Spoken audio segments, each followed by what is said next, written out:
officially been 1 week since planting my garden veggies in my growing dome. I'm not even kidding. This is the next day. This is 24 hours later.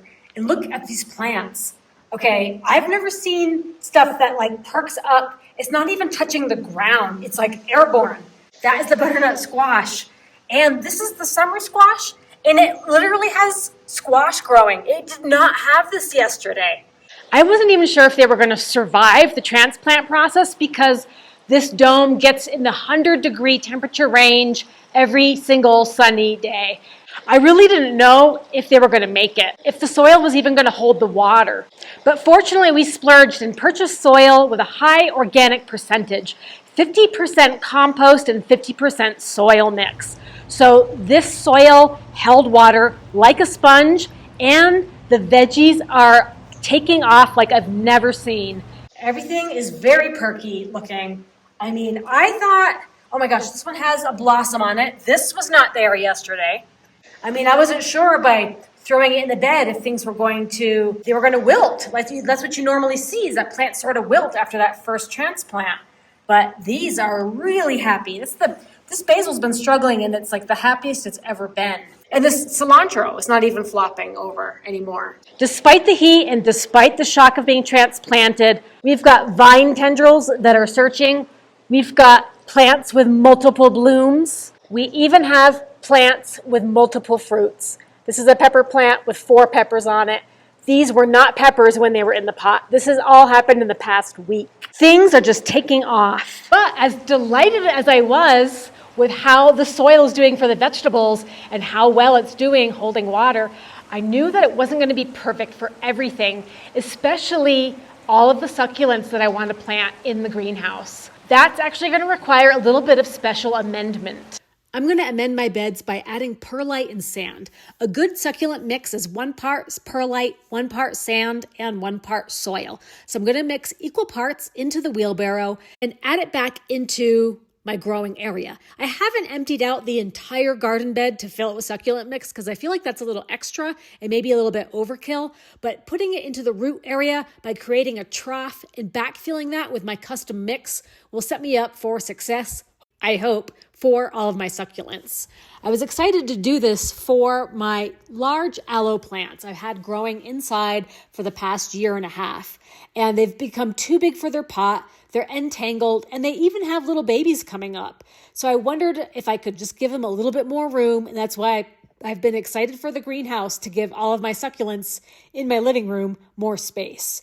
It definitely took quite a bit of finagling to separate my aloe plants, but with adequate spacing, and now that they're 3 feet apart and the pups are in their own little pot, I think they're going to be a lot happier and a lot healthier.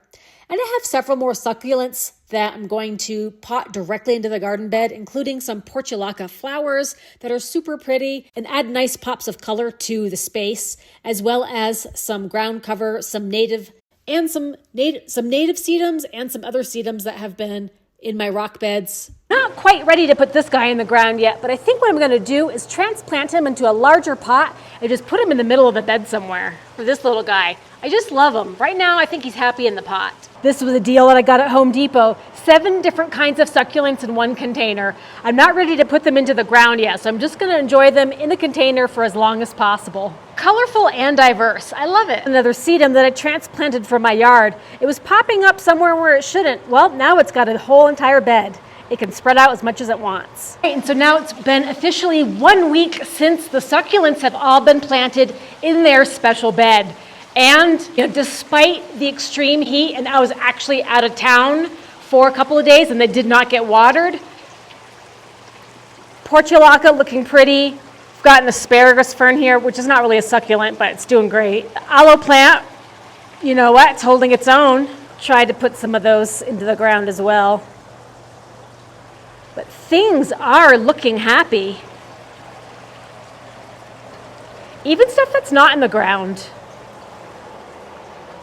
Not all of the succulents did extremely well. These were the pups that came out of the really large aloe plants, and they were left in front of the hottest window. And so I think the stress of transplanting and being in that really, really strong heat Well, they turned a little brown, so we're keep putting them in a window that gets a little bit less sun, and we'll see if they come back a little bit greener. Even though it's all one greenhouse, you can definitely have microclimates and specialty areas in different spots in the same garden bed.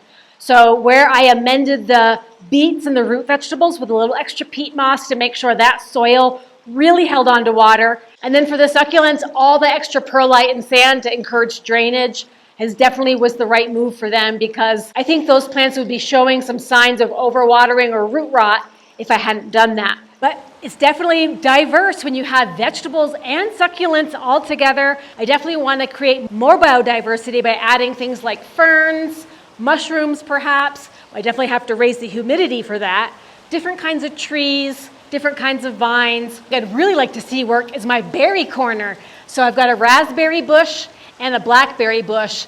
I want to put strawberries in here. Outdoors, I actually have a honeyberry bush that I planted that I want to transplant in here as well. I just think it would be so cool to have one whole bed be full of berries. Is it possible? That's what I'm trying to find out. Certain things are not going to go in the bed. This is mint. It's going to just stay in a container. I might even move it outside near the beehives to keep away the mice. But for now, it's in its own pot. But the experiments don't stop here. I'm going to keep trying new things, including more upgrades to the eco pond. If you haven't seen that video, definitely check it out up here. Give me your craziest, your most unhinged garden experiments. What have you been able to successfully grow, and what would you like to see me try in the growing dome? Is it possible to grow super diverse things that don't normally go together? That's what we're going to find out. So I hope you guys like gardening content, and we'll see you in the next video.